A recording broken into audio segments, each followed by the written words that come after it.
Painter மனைவி பூங்கொடிக்கு இளைஞரோடு பூத்த காதல். தட்டி கேட்ட கணவரை தீர்த்து கட்டி வனப்பகுதியில் வீசி கைதான புறம்பான ஜோடி.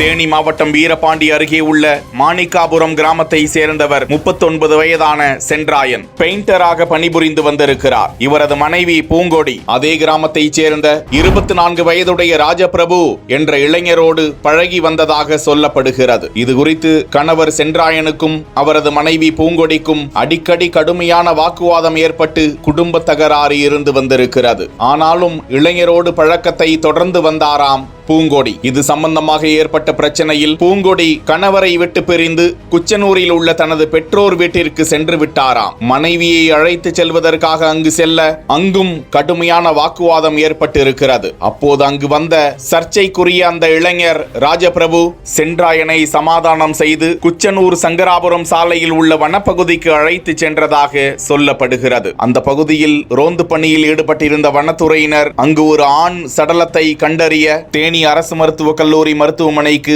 உடல் அனுப்பி வைக்கப்பட்டு தீவிரமாக விசாரணை மேற்கொண்டதில் அந்த உடல் பூங்கொடியின் கணவர் சென்றாயனுடையது என தெரிய வந்தது. தொடர் விசாரணையில் ராஜபிரபு கத்தியால் சரமாரியாக குத்தி கொலை செய்திருக்கிறார் என தெரிய வரவே கொலை வழக்கு பதிவு செய்த காவல்துறையினர் ராஜபிரபுவையும் பூங்கொடியையும் கைது செய்து நீதிமன்றத்தில் ஆஜர்படுத்தி சிறையில் அடைத்திருக்கிறார்கள்.